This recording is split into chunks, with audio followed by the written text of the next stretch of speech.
The flag of the Pan-European Union movement, a red cross on a golden sun, a yellow sun with the 12 stars going around it. There's a lot to say about that, but we don't have too much time. Here it is in black and white, the proposal for the Pan-European idea, 1932, that's the actual signing of those documents.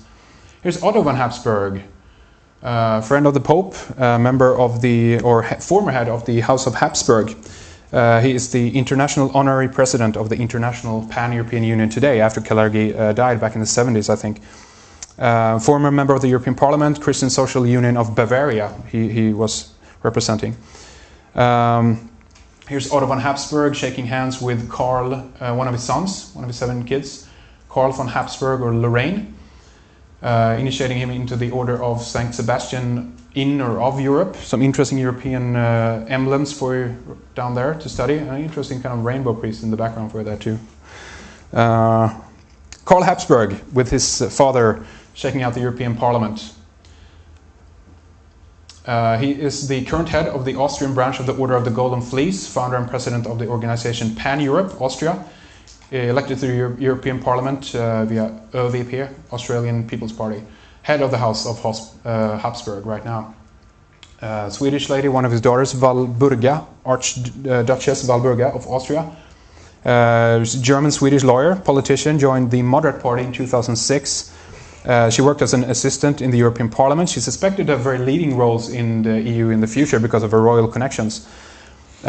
She's already successfully pushing proposals in Sweden to always hang the European flag next to the Swedish flag in schools and in Parliament buildings and things like that too.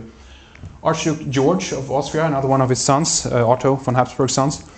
He's the president of the Red Cross in Hungary, a knight of the Order of the Golden Fleece, strong supporter of the enlargement of Europe. On May 1st, note that date for all you symbolists out there, 2004, he was chair at the Grand Europe Ball, a black tie charitable gala held at the Waldorf Astoria Hotel in New York to celebrate the historic occasion when 8 Central and Eastern European countries joined the EU. So what I'm getting at here is that these boys are working not behind the scenes really, they're on the scene in that sense now. Francis II, the last Holy Roman Empire, of the House of Habsburg, Lorraine, and in that sense they're coming back, right? They're bringing these people back into place. Paul Henry Spaak, we have a lot that we can say about him. Stick to a few points. He's behind the European coal and steel community that laid a foundation for the European Union. In 1956, he authored the Spaak Report, which laid the foundation of the Treaty of Rome the following year. The first building of the European Parliament in Brussels was named after him. In 1957, he received the Charlemagne Award. He's a Bilderberger as well. One of his attachés, let's call it, under Paul Henry Spaak was Etienne Viscount d'Avignon. He's also very prominent in terms of the Bilderbergers, and he's the president of the Bilderberg Steering Committee, president of Egmont Royal Institute for International Relations, president of the Brussels-based think tank Friends of Europe. Baron Robert Rothschild, you probably heard about the Rothschild family. In 1954, he was appointed chief of staff of Paul Henry Spaak, as we mentioned before, at the Belgian Foreign Ministry. He worked together with Spaak on the Treaty of Rome. Before the signing of the treaty in 1957, he was behind the formation of the European Economic Community. In that sense, a no-brainer, considering the money they're behind. Shortly before the Treaty of Rome was signed, Rothschild was standing beside Spaak, gazing over the Forum Romanum in Rome, when Spaak said, "I think that we have re-established the Roman Empire without a single shot being fired." Let's look at another clip in terms of the signing of the Treaty of Rome. Keeps on doing that, sorry about that. There we go. Signing of blank pages. You sometimes hear Eurosceptics complain that signing up to the European Union is like signing a blank cheque, which allows Brussels to draw as much power as it wants away from Westminster. Well, that could be closer to the truth than anyone had imagined, according to some evidence uncovered by our colleague Alan Little. Alan's been making a Radio 4 documentary to mark the 50th anniversary of the Treaty of Rome, and he's uncovered some intriguing details about what really happened 50 years ago. The governments were able to say to their electorates, oh, this is purely economic. And we knew there was never any secret that the end was political. They laboured for 9 months, transforming themselves into a new kind of officialdom. These were the first of the Eurocrats. And they set a certain now familiar tone. They worked beyond the gaze of public scrutiny, often in secrecy and without reference to public opinion. They gathered in Rome in such haste that the Italian state printer had not met the deadline. The treaty was not printed.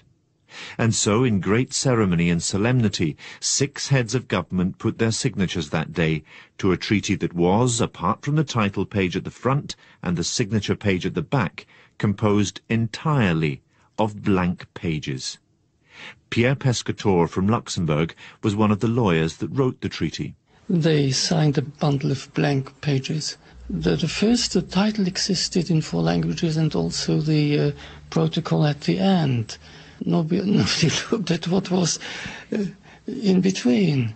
They didn't show that to the television cameras, and the European train that pulled out that day is still rolling. We're now joined by David Willey, who for many years has been the BBC's Rome correspondent and covered the signing of the Treaty of Rome for the Reuters news agency. David, you missed the scoop. Well, I missed the scoop of the century, apparently. I remember seeing the signing ceremony. It was very impressive.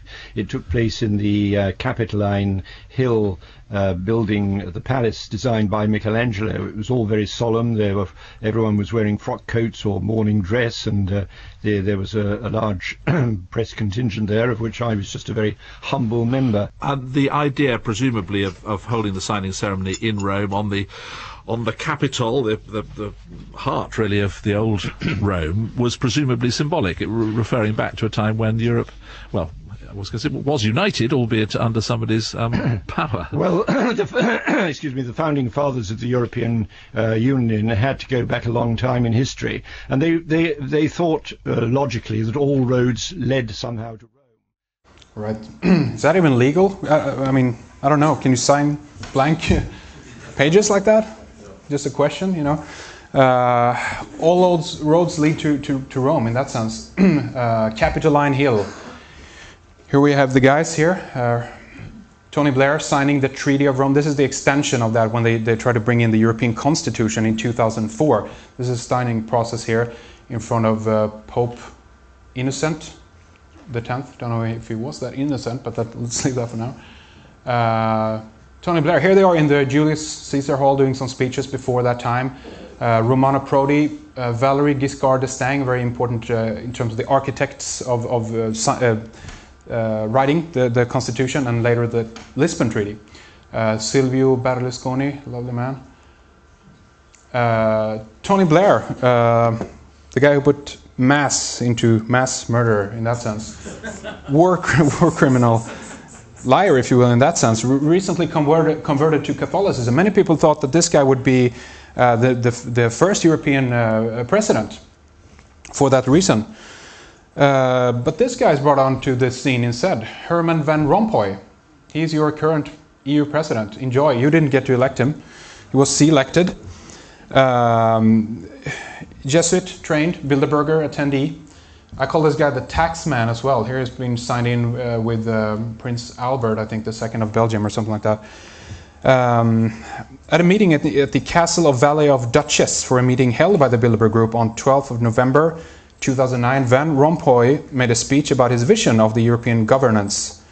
He talked about applying a European Union-wide green tax to cover social security expenses. Okay, great. It's not enough with what they get already. I think it's about £220 from each individual in Europe. That's about 500 million people. Do the math on that. You see the amount of money that these guys are working on or with. So after his proposition of this at the Bilderberg meeting, he was selected president. And as I said, he's now the president. Herman Van Rompuy has some interesting background then as well from America Magazine, a weekly magazine published by the American Jesuits in regards to the Roman Catholic Church, writes the following. One interesting thing about Mr. Van Rompuy is his Catholicism, about which he makes no bones.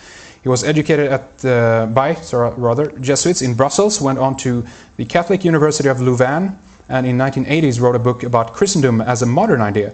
He is, in short, a bearer of the torch first lit by the Catholic architects of European unity, like de Gasperi, Schumann, Adenauer, who, like Van Rompuy, were all Christian Democrats for whom faith and Europe went together.